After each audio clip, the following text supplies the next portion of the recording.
So you've fallen in love with Charleston, South Carolina, and now the beach is calling your name.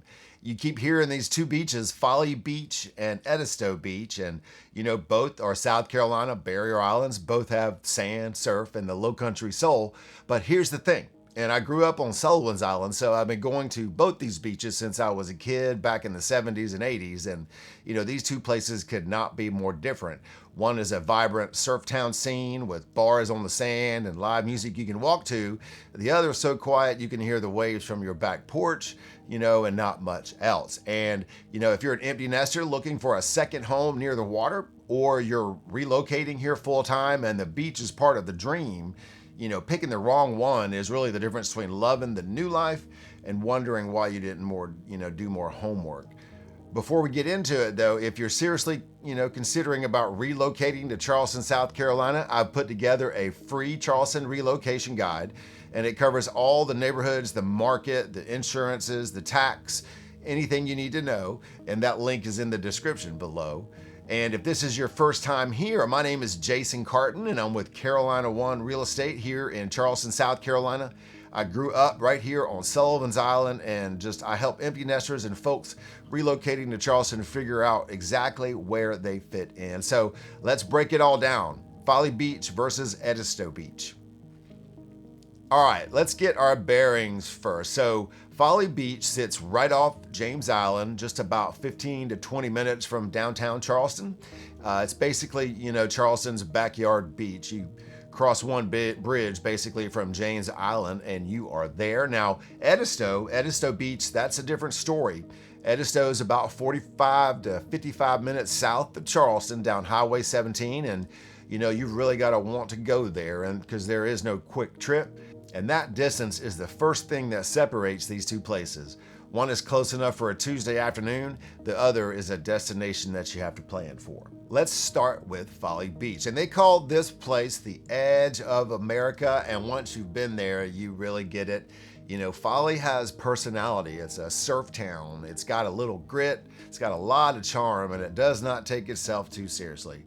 You've got the Folly Beach pier, over 1,000 feet stretching out into the Atlantic. People fishing, walking, watching the sunrise. Center Street now is the main drag there, with all the restaurants, the bars, the live music, the kind of energy that just hums, especially in the summer. You've got places like the Lost Dog Cafe for breakfast, Rita's for dinner, Snapper Jack's, the Washout. There's just always something going on. And, I can remember my grandmother taking me out there in the 70s, and man, it was just such an awesome beach pavilion, and you could play skee ball, and it was just really magical as a kid. And honestly, it still has that feeling out there. It's just, Folly Beach has a vibe. Now, real estate here, this is the honest part here. Folly Beach is not cheap. You're paying for proximity, you're paying for the lifestyle. The medium home price is all right around $1 million and go way up from there. For the oceanfront properties, you're talking several million.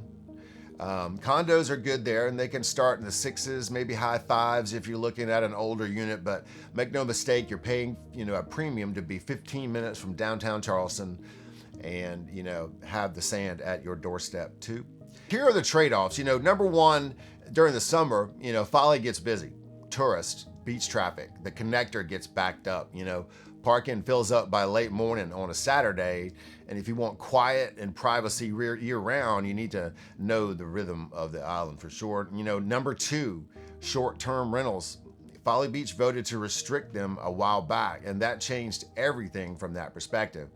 The town of Folly Beach, reduced the number of the short-term rental permits. So if you have any questions on any of that on the island, the short-term rental regs, please comment below. Become pretty well versed in the regulations all around Charleston. So if you have any questions on that, you can just drop it in the comments in the below. So number three is hurricanes. Every barrier island deals with this. Insurance also, wind and hail, flood, those are the items, that are the real cost of ownership on the island. But if you want to walk to dinner, hear live music, bump into people at the coffee shop, and feel like you're part of a beach community that's alive and well, Folly is calling your name. All right, now let's talk Edisto Beach. And if you want to imagine the exact opposite of everything I just said about Folly, That's Edisto. Edisto's quiet, it's slow. There are no high rises, no chain hotels, no neon signs. The island is mostly, family homes. There's rental cottages tucked under these massive live oak trees and long stretches of beach, even in July. And, you can have the beach nearly to yourself. And you've got Edisto Beach State Park right there, which is great for the trails. And, they run through the forest there. You've got the camping aspect, kayaking through the creeks. Dining and nightlife, let's be honest here. Edisto is not Folly. You're going to have some good spots to eat. There are several. There's Coots right there on the sand. You've got Whaley's. You got the Sea Cow Eatery, McConkey's, Presley's at the marina. They're all great. They've got character. But if you want a big night out, you're just simply not going to find that on Edisto. And that's kind of the point with Edisto is, people come to the island to unplug. They hear the waves, not the music, and to grill out on the back deck and watch the sunset over the marsh. That's kind of what Edisto is about. Now, let's talk money, because this is actually where it gets really interesting for buyers, because Edisto is significantly more affordable than Folly. Like roughly half the price. You can still find close to beachfront, on Edisto for under $600.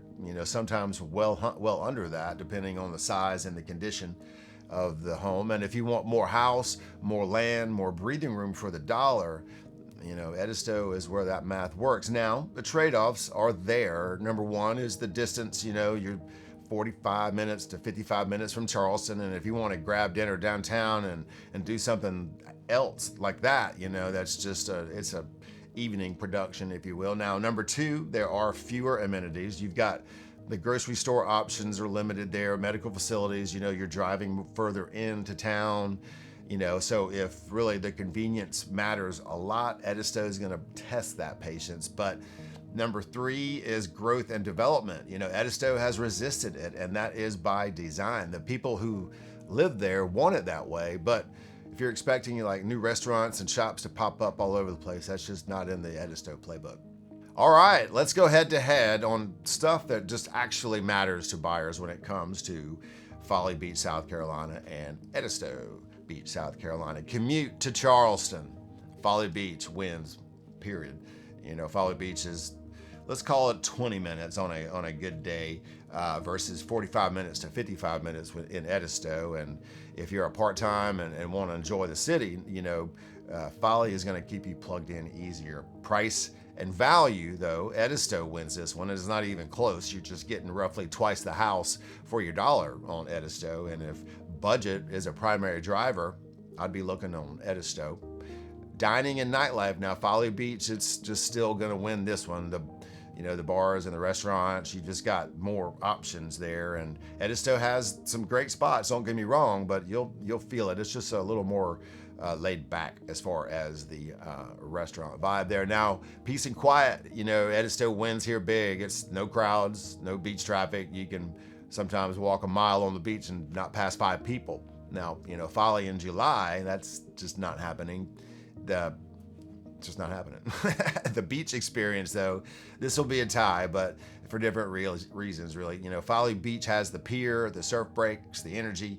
Edisto just has the natural beauty, the shells, the solitude, and you just need to ask yourself, do you want a beach with a scene, or do you want a beach that feels kind of like your own beach? Now, rental potential is something to talk about here. Folly still has some options. I mean, you can definitely find them, though.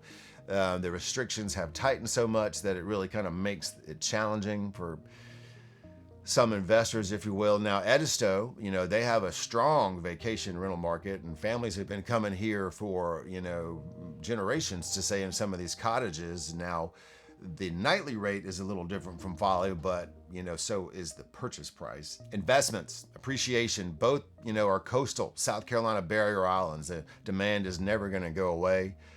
Folly's proximity to Charleston, though, keeps it appreciating steadily. Edisto now, its relative affordability gives it more upside, if you will, especially as Charleston keeps growing. Charleston is definitely growing south, so that's a plus there. So here's how I think about it, and this is the same framework I use with every buyer, and that is, pick Folly Beach if you want to be close to the action. You know, if you want to hit the beach on a Tuesday afternoon, grab some fried shrimp, maybe grab a drink on the patio, walk to the pier at sunset, and still be within, you know, let's say 20, 30 minutes, you know, in the evening time to downtown Charleston. Folly is just where your spot is, that's for sure. Its beach is just, you know, for people who want the beach action as part of the life there. Now, Edisto, you know, if you kind of want to disappear, if your ideal Saturday is a long walk on a quiet beach, a bike ride through the state park, a Lowcountry boil on your own back deck, and nothing on the schedule, you know, Edisto is calling your name there big time. It's for, you know, it's the beach for the people who don't want a scene. They just want to kind of blend into the sand and the silence, if you will. Now, honestly, there is no wrong answer here. You know, neither of these places really is a bad decision. It just comes down to what your day-to-day action, you know, what it looks like, and if you can live with the trade-offs that come with each. And if you're still on the fence and want to dive deeper into Charleston before making any moves, grab my free relocation guide. It's in the link below in the description. It's just packed full of great information that every buyer needs to know about moving to Charleston, South Carolina. Now, let me leave you with something that I tell every buyer, and it applies to both of these beaches. And, you know, South Carolina has one of the lowest effective property tax rates in the country by about 0.5%. But here's the thing that nobody tells you really up front. And, you know, your primary residence here in the state of South Carolina is assessed at 4%, and a second home or an investment property is assessed at 6%. And that difference compounds every year. And on $1 million property, that's about $2,000 a year. You know, on a $2 million property, it's about $4K and up, really. But that's not a reason to pick one beach over the other, but it's just something you need to budget for either one, even before you write an offer. If you have questions about Folly Beach, Edisto Beach, or anywhere else in the Charleston area, drop a comment below. Tell me what matters most to you, the vibe and the energy, or the peace and the quiet, whichever one it is, and I read every single comment. And please don't forget to subscribe to the channel. It really helps me out. I put out videos every week now, and I'm helping empty nesters and relocating buyers figure out exactly where they fit in Charleston. My name is Jason Cartin with Carolina One Real Estate. I'm local, and I'll give you the straight skinny on every time. So y'all have a great day, and see you on the next one.